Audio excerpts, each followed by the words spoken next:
بسم اللہ الرحمن الرحیم وعن ابی ہریرۃ رضی اللہ تعالی عنہ قال قال رسول اللہ صلی اللہ علیہ وسلم، جناب حضرت ابو ہریرہ رضی اللہ تعالی عنہ سے روایت ہے، فرماتے ہیں کہ رسول اکرم صلی اللہ علیہ وسلم نے ارشاد فرمایا، اذا دخل رمضان فتحت ابواب السماء، جب رمضان کا مہینہ داخل ہوتا ہے تو آسمان کے دروازے کھول دیے جاتے ہیں۔ وفی روایہ فتحت ابواب الجنہ، جنت کے دروازے کھول دیے جاتے ہیں۔ وغلقت ابواب جہنم، اور جہنم کے دروازے بند کر دیے جاتے ہیں۔ وسلسلت الشیاطین، اور شیاطین کو جکڑ دیا جاتا ہے۔ پہلی چیز ہے کہ ابواب السماء، آسمان کے دروازے کھول دیے جاتے ہیں۔ یہ سب سے پہلی بات حقیقت ہے۔ جیسے ہم ابھی رمضان سے پہلے واقعہ معراج سماعت فرما رہے تھے تو اس کے اندر ہر آسمان پر ایک دروازے کا ذکر تھا، جو آپ نے تفصیل سے سماعت فرمایا کہ جبرائیل امین علیہ السلام اس دروازے کو بجاتے تھے، اندر سے آواز آتی تھی کون ہے؟ تو کہتے تھے میں جبرائیل ہوں، میرے ساتھ محمد کریم ہیں۔ پھر پوچھا جاتا تھا ان کو بلایا گیا فرشتے کی جانب سے، تو وہ جواب دیتے جی بلایا گیا، تو پھر ان کو کہا جاتا مرحبا بک، آ جائیں آپ کو خوش آمدید ہے۔ تو یہ حقیقت پر معمول ہے۔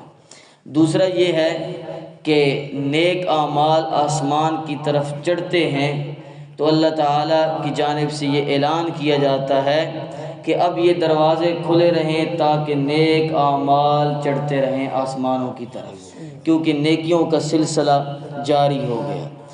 اور تیسری بات یہ ہے کہ جو جنت کے دروازے کھل جانا ہے، اس سے مراد یہ ہے نیکیوں کا عام ہو جانا۔ یا ایھا الذین آمنوا کتب علیکم الصیام کما کتب علی الذین من قبلکم لعلکم تتقون ایاما معدودات۔ اس سے اللہ تعالیٰ بتانا چاہ رہے ہیں کہ ماحول جنت کا ہے، گنتی کے دن سب نے روزہ رکھنا ہے۔ تو جب سب روزہ رکھیں گے، سب مسجد کی طرف آ رہے ہیں، تو ایک نیکی کا ماحول ملا ہوا ہے۔ یہ ہے جنت کے دروازے کھل جانا۔ اور اس سے یہ بھی مراد ہے کہ اللہ تعالیٰ کی رحمت کے دروازے کھول دیے جاتے ہیں، اللہ تعالیٰ کی رحمت عام ہو جاتی ہے۔ اور جہنم کے دروازے بند کر دیے جاتے ہیں، مراد یہ ہے کہ خوف خدا بڑھ جاتا ہے، برائیوں کے مواقع انسان کو کم فراہم ہوتے ہیں۔ مثلا ویسے آپ گانا سنیں گے، آپ کا دوست بھی ساتھ سننا شروع کر دے گا، رمضان میں سنیں گے کہے گا یار بند کر، روزے کا حیا کر۔ تو برائیوں کے موقع انسان کو کم ملتے ہیں، جو باقی 11 مہینوں میں برائیوں کے موقع مل رہے ہیں ہاں، لیکن رمضان کے مہینے میں ہر ایک کو حیا آ رہی ہے، شرم آ رہی ہے۔ اسے ہے کہ جہنم کے دروازے بند کر دیے گئے سے تعبیر کیا۔ اور پھر فرمایا کہ شیاطین کو جکڑ دیا جاتا ہے۔ دو، پہلی بات یہ ہے کہ جو روزے کی شرائط پوری کرتا ہے اس کے لیے شیاطین کو جکڑ دیا گیا، ورنہ جو کفار ہیں جو روزے ہی نہیں رکھتے، غیر مسلم، ان کے لیے تو شیاطین کے جکڑنے کا حکم نہیں۔ یہ ان کی بات ہو رہی ہے جو روزے کے پورے حقوق ادا کرتے ہیں۔ انشاءاللہ آگے ہم سماعت فرمائیں گے کہ روزے کے حقوق کیا ہیں۔ اور دوسری بات یہ ہے کہ شیاطین کو جکڑ دیا جاتا ہے، روزے دار پر ان کا داؤ نہیں چلتا۔ وہ جو تزیین کرتے ہیں دنیا کی، جس کو قرآن پاک نے بار بار کہا زُیِّنَ لِلنَّاسِ، لوگوں کے لیے مزین کر دیتے ہیں چیزوں کو، اللہ تعالیٰ ان سے یہ اختیار چھین لیتا ہے۔ اور جو ہم ابھی اس رمضان کے مہینے میں گناہ کرتے ہیں، آپ دیکھ رہے ہیں جھوٹ بولے جا رہے ہیں، فساد ہو رہے ہیں، لڑائی جھگڑے ہو رہے ہیں، گالم گلوچ ہو رہی ہے، تو یہ کیا ہے؟ شیاطین تو جکڑے ہوئے ہیں۔